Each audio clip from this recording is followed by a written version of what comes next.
తాకట్లో ఉన్న మీ బంగారాన్ని విడిపించి ఆ రోజు ఆన్లైన్ రేటుకి కొంటాం. Sharma gold company. నమస్తే, మీరు చూస్తుంది సుమన్ టీవీ. నేను మీ కీర్తి. ద్వాదశ రాశుల్లో భాగంగా ఏప్రిల్ 16 నుంచి 30 తారీఖు వరకు ఎలా ఉండబోతోంది తెలియజేయడానికి మనతో పాటు ప్రముఖ ఆస్ట్రాలజర్ బ్రహ్మశ్రీ నందిబట్ల శ్రీహరి శర్మ గురుగారు ఉన్నారు. నమస్తే గురుగారు. వాగర్థ విభ సంపృక్తౌ వాగర్థ ప్రతిపత్తయే జగతః పితరౌ వందే పార్వతీ పరమేశ్వరౌ ఆదిత్యాయ చ సోమాయ మంగళాయ బుధాయ చ గురు శుక్ర శనిభ్యశ్చ రాహవే కేతవే నమః. శృంగేరి జగద్గురు పీఠాధిపతులకి కంచి పీఠాధిపతులకి నమస్కారములు తెలియజేసుకుంటూ కార్యక్రమాన్ని ప్రారంభిద్దాం. ఏప్రిల్ 16 నుంచి 30 తారీఖు వరకు కుంభరాశిలో జన్మించిన వారికి ఎలా ఉంటుందో గురుగారు వివరించరా? ఏప్రిల్ నెలలో 16వ తారీఖు నుంచి 30వ తారీఖు వరకు ద్వాదశ రాశులలో జన్మించినటువంటి వారికి ఏ విధంగా ఉండబోతుందో తెలుసుకునే ప్రయత్నం చేద్దాం. ముందుగా గమనించాల్సినటువంటిది, వీక్షించేటువంటి సుమన్ టీవీ ప్రేక్షకులు గమనించాల్సినటువంటి అంశం ఏంటంటే, చాలామంది కామెంట్స్ రూపంలో తెలియజేస్తున్నారు, చెప్పినవి కొన్ని జరుగుతున్నాయి, కొన్ని జరగట్లేవు, కారణం ఏంటి అని చెప్పి. ప్రధానంగా శాస్త్రాన్ని అనుసరించి ఎప్పుడైనా మనం వెళ్ళాలి కాబట్టి రాశి మరియు లగ్నము రెండూ ప్రధానమే. కాబట్టి ఇక్కడ ఈ యొక్క సందేహాలకన్నిటికీ కూడాను నివృత్తి చేస్తూ ఇప్పుడు క్లియర్ కట్గా ఇంకా లోతైనటువంటి విషయ పరిజ్ఞానాన్ని ప్రేక్షకులకు అందించాలనేటువంటి ఒక సదుద్దేశంతో మనం ముందుకు వెళదాం.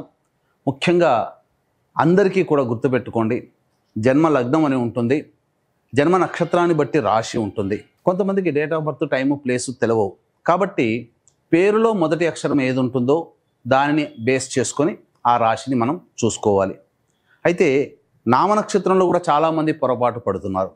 కాబట్టి ఇక్కడ వాటికి సంబంధించినటువంటిది, ఉదాహరణకి శ్రీనివాస్ అనే పేరుందనుకోండి, ఏం చూస్తున్నారు? కుంభరాశి చూస్తున్నారు, కాదు, తులారాశి చూసుకోవాలి. ఇలా కాబట్టి ఎవరైనా కానీ జన్మించిన లగ్నాన్ని ఆధారంగా చేసుకొని మొట్టమొదటిగా మనం చూసుకోవాలి. జన్మ లగ్నం తెలియని వాళ్ళు కనీసం రాశి నుంచి చూసుకోవాలి. ఈ జన్మలగ్నము రాశి రెండూ తెలియనటువంటి వాళ్ళు నామ నక్షత్రం మీదుగా చూసుకోవాలనేటువంటిది విషయాన్ని ప్రేక్షకులకు తెలియజేస్తున్నాను. కాబట్టి ఈ పట్టు నుంచి మనము లగ్నాన్ని బేస్ చేసుకొని మరియు రాశిని బేస్ చేసుకునే విధంగా తెలియజేసుకునే ప్రయత్నం చేద్దాం. ముఖ్యంగా కొంతమందికి, ఉదాహరణకి ఇప్పుడు మనం మేష నుంచి మొదలు పెడుతున్నాం కాబట్టి మేష లగ్నము, ఈ మేష లగ్నము ఒక వ్యక్తికి ఉంటుందనుకుందాం. అదే మేష లగ్నంలో జన్మించినటువంటి వ్యక్తికి కన్యా రాశి, మరి ఏ రాశి ఫలాలు చూసుకోవాలి అనేటువంటి సందేహం కూడా కలుగుతుంది. కాబట్టి ఇక్కడ నివృత్తి చూస్తూ మొట్టమొదటిగా లగ్నమే ప్రధానం కాబట్టి ఎవరు ఏ లగ్నంలో జన్మించారో ఆ లగ్నాన్ని బేస్ చేసుకునే పరిహారాలు చూసుకుంటే మీకు ఖచ్చితంగా అన్నీ సరిపోతాయి. అది గుర్తుపెట్టుకోండి. లగ్నము తెలియని వాళ్ళు అప్పుడు రాశి చూసుకోవాలి. అంటే ఒకరిది మేషలగ్నం అయి ఉండి కన్యా రాశి అయితే లగ్నాన్ని మేషలగ్నంగానే ప్రధానంగా చూసుకొని ఫలితాలు బేరీజు వేసుకోవాలి. లేదు కన్యా రాశి అనుకున్నప్పుడు లగ్నం తెలియనప్పుడు కన్యా రాశి నుంచి చూసుకుంటే 40% వరకు మ్యాచ్ అవుతాయి. లగ్నం నుంచి చూసుకుంటే 60 to 70% వరకు మనం చెప్పేటువంటి విషయాలు మ్యాచ్ అవుతాయనేటువంటి విషయాన్ని గమనించుకోగల ప్రార్థన. ఇక వివరాల్లోకి వెళ్ళినట్లయితే ప్రధానంగా ఈ యొక్క 12 రాశుల్లో జన్మించినటువంటి వారికి ఏ విధంగా ఉండబోతుందో తెలుసుకునే ముందు గ్రహ సంచారం తెలుసుకుందాం. మేషంలో రవి మరియు వృషభంలో గురువు, కర్కాటకంలో కుజువు, కన్యలో కేతువు, అలాగే మీనంలో బుధ, శుక్ర, శని, రాహు గ్రహాలు. కాబట్టి చాతుర్గ్రహ కూటమి 30వ తారీఖు వరకు కూడా ఉండబోతుంది అనే విషయాన్ని గుర్తుపెట్టుకోవాలి. ద్వాదశ రాశులు లేదా ద్వాదశ లగ్నాలలో భాగంగా ఏప్రిల్ 16వ తారీఖు నుంచి 30వ తారీఖు వరకు కుంభ లగ్నము, కుంభ రాశిలో జన్మించినటువంటి వారికి 16వ తారీఖు నుంచి ఏప్రిల్ 30వ తారీఖు వరకు ఎలా ఉండబోతుందో తెలుసుకునే ప్రయత్నం చేద్దాం. గమనించుకున్నట్లయితే కుంభ లగ్నంలో లేదా కుంభ రాశిలో జన్మించినటువంటి వారికి ఏలినాటి శని ప్రభావం ఇంకా 2.5 సంవత్సరాల పాటు, అనగా కుటుంబ శనిలోకి వచ్చారు. అయితే రవి, గురువు, కుజగ్రహ ప్రభావము యోగదాయకంగా ఉన్నటువంటి కారణం చేత అద్భుతంగా ఉండబోతుంది. కష్టాల నుంచి బయటపడతారు. మరీ ముఖ్యంగా ఉద్యోగ సంబంధమైనటువంటి విషయాల్లో ఉన్నటువంటి వాళ్ళకి, నిరుద్యోగస్తులకి ఉద్యోగం లభిస్తుంది. అలాగే ప్రమోషన్స్తో కూడుకున్నటువంటి బదిలీలు కానీ, ప్రమోషన్స్, ఇంక్రిమెంట్లు కానీ ఈ యొక్క కుంభలగ్నము లేదా కుంభరాశిలో జన్మించినటువంటి వారికి గోచరమవుతాయి. ముఖ్యంగా దైవ బలము పెరగడం చేత అనుకున్నటువంటి పనులు సజావుగా పూర్తి చేసుకుంటారు. వివాహం కాని అబ్బాయిలకి లేదా అమ్మాయిలకి వివాహ సంబంధాలు నిశ్చయమవుతాయి.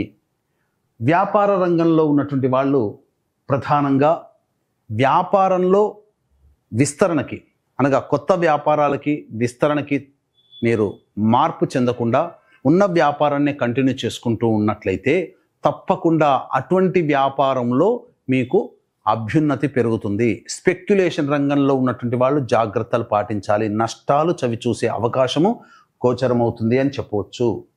ఇక ముఖ్యంగా గమనించుకున్నట్లయితే ఈ యొక్క కుంభలగ్నం లేదా కుంభరాశిలో జన్మించినటువంటి వారికి అద్భుతముగా ఉండబోతుంది. కాకపోతే ఇతరులతో కమ్యూనికేషన్ ఏదైతే ఉంటుందో ఆ కమ్యూనికేషన్ నష్టపోతారు, కమ్యూనికేషన్ సరిగ్గా చేయలేకపోతారు, అవకాశాలు వచ్చిన వాటిని వినియోగించుకోలేని పరిస్థితి కలుగుతుంది.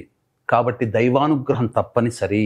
పెద్దల యొక్క సలహాలు సూచనలు పాటించినట్లయితే ప్రతి విషయంలో కూడా మీరు విజయాన్ని పొందుతారని చెప్పవచ్చు. ఉద్యోగములు ప్రయత్నం చేసేటువంటి వాళ్ళకి మంచి ఉద్యోగ ఆఫర్స్ వస్తాయి, కానీ ఏది సరైనటువంటిది అనేటువంటిది మాత్రం నిర్ణయించుకోలేకపోతారు. అవకాశాలు ఎక్కువగా ఉండడం, అలాగే అనుకున్నటువంటి ప్రతి పని కూడాను ముందుకు సాగడం. ఈ కారణం చేత కుంభలగ్నం లేదా కుంభరాశిలో జన్మించినటువంటి వారికి మంచి ఫలితాలు ఉంటాయి. విద్యార్థులు బాగా కష్టపడితే తప్ప సంపూర్ణమైనటువంటి ఫలితాలను పొందలేకపోతారు. విదేశీయానము విదేశీ విద్యకు సంబంధించి ప్రయత్నాలు గట్టిగా చేయాలి.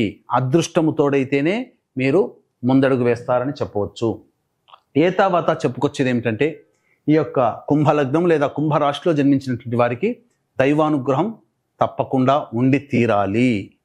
ఇట్టి దైవానుగ్రహం ఈ విశ్వావసునామ సంవత్సరం సంపూర్ణంగా అందరికీ అందించాలనేటువంటి ఒక సదుద్దేశంతో ఈ విశ్వావసునామ సంవత్సరంలో మీ యొక్క సంకల్పం నెరవేరాలి. ప్రతి నెల గ్రహచారాలు మారుతుంటాయి, గ్రహగతులు మారుతూ ఉంటుంటాయి. కాబట్టి గ్రహాల యొక్క అనుగ్రహం కలిగి సర్వదోషాలు తొలగిపోవాలనే సదుద్దేశంతో విశ్వేశ్వరుని యొక్క ఆజ్ఞ మేర కాశీక్షేత్రములో ఏప్రిల్ 18వ తారీఖు నుంచి సంవత్సరం పాటు సంకల్ప సిద్ధి సర్వదోష నివారణ పూజల హోమాలు అనేటువంటి చేయించడం జరుగుతుంది. ఇట్టి మహత్తరమైనటువంటి దివ్యమైన కార్యక్రమంలో భాగస్వాములుగా సభ్యులుగా చేరాలనుకునే వాళ్ళు ఇట్టి కార్యక్రమం తదనంతరం కాంటాక్ట్ చేసి పూర్తి వివరాలు తెలుసుకోవచ్చు. ఇక ఆలస్యం చేయకుండా 16వ తారీఖు నుంచి 30వ తారీఖు వరకు ఎలా ఉండబోతుందనే విషయం తెలుసుకుందాం. 16, 17, 18, 19, 20 ఈ 5 రోజుల పాటు కుంభలగ్నం లేదా కుంభరాశిలో జన్మించినటువంటి వారికి తిరుగులేదు, అన్ని విధాలుగా అనుకూలంగా ఉండబోతుంది. ఉద్యోగం చేస్తున్నటువంటి వాళ్ళకి అధికారుల యొక్క అండదండలు పెరుగుతాయి. వ్యాపారంలో ఉన్నటువంటి వాళ్ళకి వ్యాపారము చక్కగా సాగుతుంది. ధనపరమైనటువంటి సమస్యలు తీరుతాయి. రాని బాకీలు వసూలవుతాయి. అన్ని విధాలుగా సంతోషకరంగా జీవిస్తారని చెప్పవచ్చు. ఇక 21, 22వ తారీఖుల్లో గనక చూసుకున్నట్లయితే ప్రధానంగా వ్యాపారంలో నష్టము, ఉద్యోగంలో ఇబ్బందికర పరిస్థితులు, మనశ్శాంతి కోల్పోవడము, కొన్ని తప్పిదాలు మీకు తెలియకుండానే తప్పిదాలు జరగడం, ఆ విధంగా బాధ్యులవ్వడం, ఆ కారణం చేత ప్రశాంతత లేని జీవితం, ఖర్చులు కూడా అధికంగా ఉంటాయని చెప్పవచ్చు. 23, 24వ తారీఖుల్లో చూసుకున్నట్లయితే అతి ఆత్మవిశ్వాసం పొందడం, తద్వారా కొన్ని సమస్యలు కొని తెచ్చుకుంటారు. ఇతరులతో మీరు వాగ్వివాదాలు పెంచుకునే అవకాశం ఉంటుంది. పెండింగ్లో ఉన్నటువంటి పనులు పూర్తి చేసుకుంటారు. విందులు వినోదాలు కుటుంబ సభ్యులతో మిత్రులతో ఆనందంగా గడుపుతారని చెప్పవచ్చు.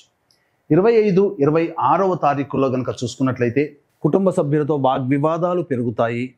అలాగే ధనపరమైనటువంటి ఖర్చులు కూడా పెరుగుతాయి. ప్రశాంతత లేని జీవితాన్ని పొందుతారని చెప్పవచ్చు. 27, 28వ తారీఖుల్లో కనుక చూసుకున్నట్లయితే ఉద్యోగ సంబంధమైనటువంటి విషయాల్లో మీకు విజయం పొందుతారు. నిరుద్యోగస్తులకి ఉద్యోగం లభించి తీరుతుంది.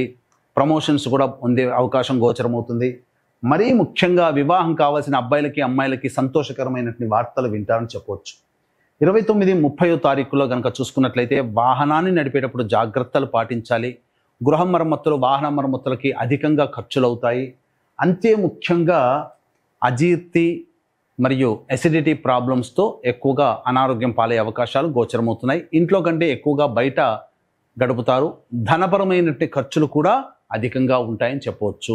ఏ తర్వాత చెప్పొచ్చేది ఏమిటంటే 21, 22 మరియు 29, 30వ తారీఖులో జాగ్రత్తలు పాటించాలి. మరి కుంభరాశిలో జన్మించిన మహిళలకి ఈ యొక్క కుంభరాశి మరియు కుంభలగ్నంలో జన్మించినటువంటి మహిళలకి బాధ్యతలు పెరుగుతాయి. బాధ్యతలతో పాటుగా మీ యొక్క శ్రమ, ఒత్తిడి కూడా పెరుగుతుంది. కాబట్టి తీరిక లేని సమయాన్ని గడుపుతారు. కాబట్టి మీకంటూ కొంత తీరికను పెట్టుకునే ప్రయత్నం చేయండి. మీకంటూ కొంత సమయాన్ని మీకోసం మీరు కేటాయించుకోండి. ఇతరుల గురించి ఆలోచించకుండా మానసిక శ్రమ, శారీరక ఒత్తిడి పెరగడం వల్ల అనారోగ్య సమస్యలు పెరుగుతాయని చెప్పవచ్చు. ముఖ్యంగా గృహిణులు ఎక్కువగా శ్రమ కోరుస్తారు. ముఖ్యంగా 23, 24 తేదీల్లో జాగ్రత్తలు పాటించండి. 21, 22 తారీఖుల్లో కింద పడి అనారోగ్యం చేసే అవకాశాలు గోచరమవుతున్నాయని చెప్పవచ్చు. ముఖ్యంగా 21, 22, 23, 24 తారీఖుల్లో గర్భవతులు జాగ్రత్తలు పాటించండి. ఓకే, సో మరి వీరంతా కూడా ఎలాంటి పరిహారాలు పాటించాలి గురుగారు? ఇక 16వ తారీఖు నుంచి 30వ తారీఖు వరకు సమస్యలు ఉన్నప్పుడు ఆ సమస్యల నుంచి బయటపడడం కోసం ప్రతిరోజు కూడా సూర్యుడికి నమస్కారం, సూర్యాష్టకం 6 సార్లు పారాయణం చేయడం, అలాగే కాలభైరవాష్టక పారాయణం 3 సార్లు ప్రతిరోజు పారాయణం చేయడం ద్వారా చాలా మటుకు సమస్యలు తీరుతాయి. అయితే ఈ విశ్వావసునామ సంవత్సరం 12 నెలల పాటు మీ యొక్క జాతకరీత్యా ఉన్నటువంటి దోషాలు తొలగిపోవాలి.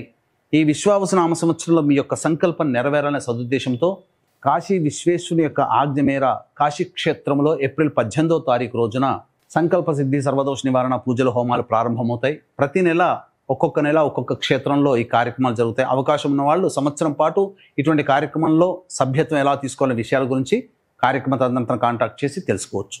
చాలా సంతోషం అండి, ధన్యవాదాలు. సర్వం శ్రీ ఉమామహేశ్వర పరబ్రహ్మార్పణమస్తు.